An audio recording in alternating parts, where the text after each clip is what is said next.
Asianet ಸುವರ್ಣ news break ಮಾಡಿದಂತ ಮಹಾ exclusive ಆದ ಸುದ್ದಿ. ಧರ್ಮಸ್ಥಳ ಪ್ರಕರಣ ಜುಲೈ 11ರಿಂದ ಎಲ್ಲರ ಗಮನಕ್ಕೂ ಕೂಡ ಬರುತ್ತೆ. ಆದ್ರೆ ಅದಕ್ಕೂ ಮುಂಚೆ ಏನಾಗಿತ್ತು? ಸುಪ್ರೀಂ ಕೋರ್ಟ್ಗೆ ಹೋಗಿ PIL ಸಲ್ಲಿಸಿ ಸುಪ್ರೀಂ ಕೋರ್ಟ್ ನಿಂದ ಚೀಮಾರಿ ಹಾಕಿಸ್ಕೊಂಡು ಬಂದಿತ್ತು ಈ ಬುರುಡೆ ಗ್ಯಾಂಗ್. ಏನೇನಾಯ್ತು ಹಾಗಾದ್ರೆ ಸುಪ್ರೀಂ ಕೋರ್ಟ್ ನಲ್ಲಿ? ಸುಪ್ರೀಂ ಕೋರ್ಟ್ ಏನೇನ್ ಹೇಳಿತು ಇದ್ರ ಬಗ್ಗೆ ಡೀಟೇಲ್ ಆಗಿ ನೋಡ್ತಾ ಇದ್ದೀರಿ. 1995ರಿಂದ 2004ರವರೆಗೆ ಧರ್ಮಸ್ಥಳದಲ್ಲಿ ಶವವನ್ನ ಹೂತಿಟ್ಟಿದ್ದೀನಿ ಅಂತ ಅರ್ಜಿ ಸಲ್ಲಿಕೆ ಮಾಡಿತ್ತು. ಈ ಸಂಬಂಧ ಉನ್ನತ ಮಟ್ಟದ ತನಿಖೆ ಆಗಬೇಕು ಅಂತ ಆದೇಶಿಸುವಂತೆ ಅರ್ಜಿಯನ್ನ ಸಲ್ಲಿಕೆ ಮಾಡ್ತಾರೆ. 1995ರಿಂದ 2004ರ ತನಕ ಧರ್ಮಸ್ಥಳದಲ್ಲಿ 100 ಶವಗಳನ್ನ ನಾನು ಹೂತಿದ್ದೀನಿ. ಈ ಸಂಬಂಧ ಉನ್ನತ ಮಟ್ಟದ ತನಿಖೆಗೆ ಆದೇಶಿಸುವಂತೆ ಅರ್ಜಿ ಸಲ್ಲಿಕೆ ಆಗಿದ್ದು ಜಸ್ಟಿಸ್ BV ನಾಗರತ್ನ ಮತ್ತು ಸತೀಶ್ ಚಂದ್ರ ಶರ್ಮಾ ಪೀಠದಲ್ಲಿ ವಿಚಾರಣೆ ನಡೆಯುತ್ತೆ.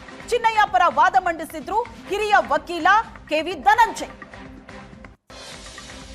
ಧನಂಜಯ್ ಜೊತೆಗೆ ಓಜಸ್ವಿ ಗೌಡ, ಸಚಿನ್ ದೇಶಪಾಂಡೆ ಹೆಸರು ಕೂಡ ಉಲ್ಲೇಖ ಆಗಿದೆ. ಸುಪ್ರೀಂ ಕೋರ್ಟ್ಗೆ ಹೋಗಿದ್ದ ಬಗ್ಗೆ ಇಲ್ಲಿ ತನಕ ಎಲ್ಲೂ ವಕೀಲರು ಬಾಯಿ ಬಿಟ್ಟಿಲ್ಲ. ಸುಪ್ರೀಂ ಕೋರ್ಟಿಗೆ ಹೋಗಿದ್ವಿ, ಹೀಗಾಯ್ತು ಅನ್ನೋದರ ಬಗ್ಗೆ ಯಾರೂ ಸತ್ಯ ಬಾಯಿ ಬಿಟ್ಟಿಲ್ಲ. ರಾಜ್ಯ ಸರ್ಕಾರಕ್ಕೆ ದಾರಿ ತಪ್ಪಿಸಿ SIT ರಚನೆ ಮಾಡಿಸತ್ತೆ ಬುರುಡೆ ಗ್ಯಾಂಗ್. ಸುಪ್ರೀಂ ಕೋರ್ಟ್ PIL ವಜಾ ಆಗಿದ್ದರ ಬಗ್ಗೆ ವಿಷಯನ ಮುಚ್ಚಿಟ್ಟು ರಾಜ್ಯ ಸರ್ಕಾರಕ್ಕೆ SIT ರಚನೆಗೆ ಮನವಿ ಮಾಡುತ್ತೆ. ಸುಪ್ರೀಂ ಕೋರ್ಟ್ PIL ವಜಾ ಮಾಹಿತಿಯನ್ನ ತಿಳಿಯದೆ ಸರ್ಕಾರ ಕೂಡ SITಯನ್ನ ರಚನೆ ಮಾಡಿದ್ದೂ ಆಗಿದೆ.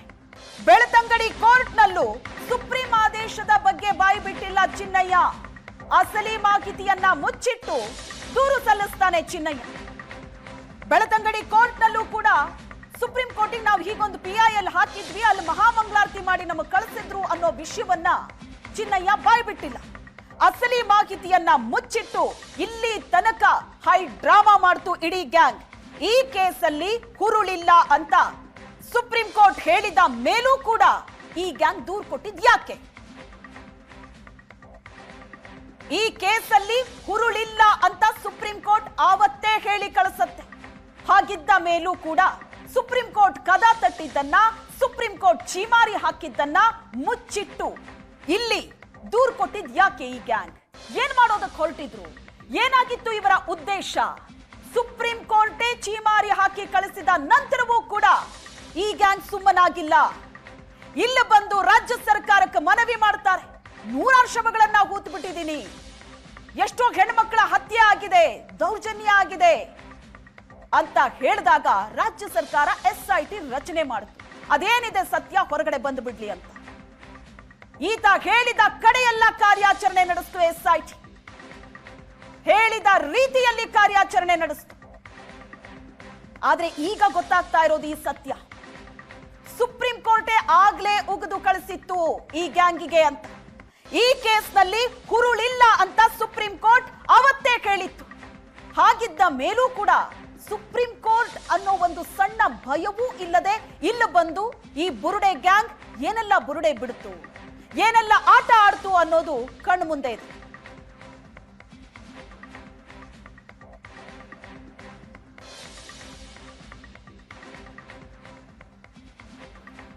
ಈ ಬಗ್ಗೆ ಹೆಚ್ಚಿನ ಡೀಟೇಲ್ಸ್ ಅನ್ನ ಕೊಡ್ತಾರೆ ನಮ್ಮ ಪ್ರತಿನಿಧಿ ರಮೇಶ್, ನ್ಯೂಸ್ ಡೆಸ್ಕ್ ಇಂದ ನೇರ ಸಂಪರ್ಕದಲ್ಲಿದ್ದಾರೆ. ರಮೇಶ್, ಈ ಪ್ರಕರಣದಲ್ಲಿ ಸುಪ್ರೀಂ ಕೋರ್ಟೇ ಕೇಸಲ್ಲಿ ಹುರುಳಿಲ್ಲ ಅಂತ ಹೇಳಿದ ಮೇಲೂ ಕೂಡ ಈ ಗ್ಯಾಂಗ್ ಇಲ್ಲಿಗೆ ಬಂದು ಜುಲೈ 11ನೇ ತಾರೀಕು ಬೆಳ್ತಂಗಡಿ ಕೋರ್ಟ್ ಅಲ್ಲಿ PIL ಸಲ್ಲಿಕೆ ಬಗ್ಗೆ, ಚೀಮಾರಿ ಹಾಕಿದ್ದರ ಬಗ್ಗೆ ಯಾವುದೇ ವಿಷಯವನ್ನ ಹೇಳದೆ ದೂರು ಕೊಟ್ಟಿದ್ ಯಾಕೆ? ಸುಪ್ರೀಂ ಕೋರ್ಟ್ ನ ಬಗ್ಗೆ ಕೂಡ ಭಯ ಇಲ್ವಾ? ಇಡೀ ರಾಜ್ಯ ಸರ್ಕಾರವನ್ನೇ ಯಾಮಾರಿಸ್ಬಿಟ್ಟಿದೆ ಈ ಗ್ಯಾಂಗ್. ಏನ್ ಹಾಗಾದ್ರೆ ಇವ್ರ ಉದ್ದೇಶ ಏನಾಗಿತ್ತು? ಏನ್ ಮಾಡೋದಕ್ಕೆ ಹೊರಟಿದ್ರು ಅವರು?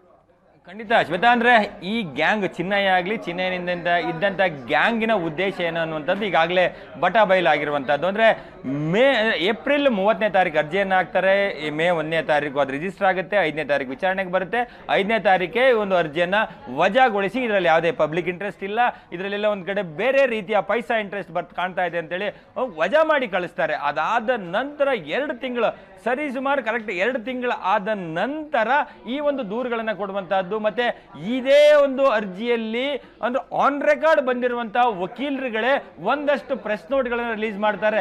ಅದರಲ್ಲಿ ಓಜಸ್ವಿ ಗೌಡ ಆಗಲಿ, ಸಚಿನ್ ದೇಶಪಾಂಡೆ ಆಗಲಿ, ಇವರೆಲ್ಲರೂ ಕೂಡ ಒಂದಷ್ಟು ಪ್ರೆಸ್ ನೋಟ್ಗಳನ್ನ ರಿಲೀಸ್ ಮಾಡುವ ಮೂಲಕ ಒಬ್ಬ ಅನಾಮಿಕ ವ್ಯಕ್ತಿ ಬಂದಿದ್ದಾನೆ, 106 ಶವಗಳನ್ನ ಊತಿಟ್ಟಿದ್ದಾನೆ ಧರ್ಮಸ್ಥಳದ, ಅವನ್ನೆಲ್ಲವನ್ನೂ ಕೂಡ ಬಾಯಿ ಬಿಡ್ತಾನೆ, ಅವನೇ ಪಾಪ ಪ್ರಜ್ಞೆಯಿಂದ ಕಾಡ್ತಾ ಇರೋದ್ರಿಂದ ಪೊಲೀಸರ ಮುಂದೆ ಹೋಗಿ ಹೇಳಲಿಕ್ಕೆಲ್ಲವೂ ಸಿದ್ಧ ಇದ್ದಾನೆ ಅನ್ನುವಂಥದ್ದನ್ನ 2 ತಿಂಗಳ ಆದ ನಂತರ ಈ ರೀತಿಯಾದ ಪ್ರೆಸ್ ನೋಟ್ಗಳನ್ನ ಬಿಡುವಂತಹದ್ದು, ಅವನನ್ನು ಕರ್ಕೊಂಡು ಹೋಗಿ ದೂರು ಕೊಡುವಂತಹದ್ದು, ಮ್ಯಾಜಿಸ್ಟ್ರೇಟ್ ಕೋರ್ಟ್ ಮುಂದೆ ಹೋಗಿ 164 ಹೇಳಿಕೆಯನ್ನ ಕೊಡಿಸುವಂತಹದ್ದು, ಈ ಮೂಲಕ ಕೇಸ್ಗೆ ಎಲ್ಲ ಒಂದು ರೀತಿ ಹೊಸ ಕಲರ್ ಅನ್ನ ಕೊಡುವಂತ ಕೆಲಸಗಳನ್ನ ಮಾಡ್ತಾರೆ.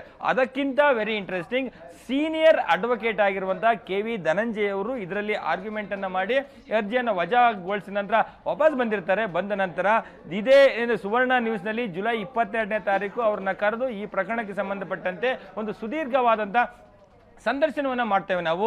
ಅಲ್ಲಿಯೂ ಕೂಡ KV ಧನಂಜಯ ಅವರು 2 ತಿಂಗಳಿಂದ ನಾವು ಸುಪ್ರೀಂ ಕೋರ್ಟ್ಗೆ ಹೋಗಿದ್ವಿ, ಈಗ ಆಯ್ತು ಅನ್ನುವಂಥದ್ದನ್ನ ಎಲ್ಲೂ ಕೂಡ ಬಾಯಿ ಬಿಡೋದಿಲ್ಲ.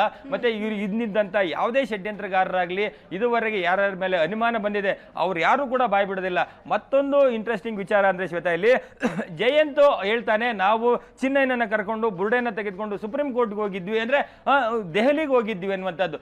ದೆಹಲಿಗೆ ಹೋಗಿದ್ವಿ, ದೆಹಲಿಯಿಂದ ವಾಪಸ್ ಬಂದ್ವಿ ಅಂತ ಹೇಳ್ತಾರೆ ಹೊರತು ಅಲ್ಲಿ ಸುಪ್ರೀಂ ಕೋರ್ಟ್ಗೆ ಇಂಥದ್ದೊಂದು ಅರ್ಜಿಯನ್ನ ಸಲ್ಲಿಸಿದ್ವಿ, ವಿಚಾರಣೆಗೆ ಬಂತು, ವಜಾ ಆಯ್ತು ಅಥವಾ ಹೊರಗಡೆ ಬಂದ ಮೇಲೆ ಇನ್ನಾದ್ರೂ ಒಂದು ಮೇಜರ್ ಡೆವಲಪ್ಮೆಂಟ್ ಈ ಕೇಸಲ್ಲಿ ನಿರೀಕ್ಷೆ ಮಾಡಬಹುದಾ? ಚಿನ್ನಯ್ಯ ಅರೆಸ್ಟ್ ಆಗಿದ್ದಾನೆ, ಆತನ ವಿಚಾರಣೆ ಬಿಟ್ರೆ ಇನ್ನು ಕೆಲವರ ವಿಚಾರಣೆ ಮಾತ್ರ ನಡೆದಿದೆ, ಬಿಟ್ಟು ಕಳಿಸಿದ್ದಾರೆ.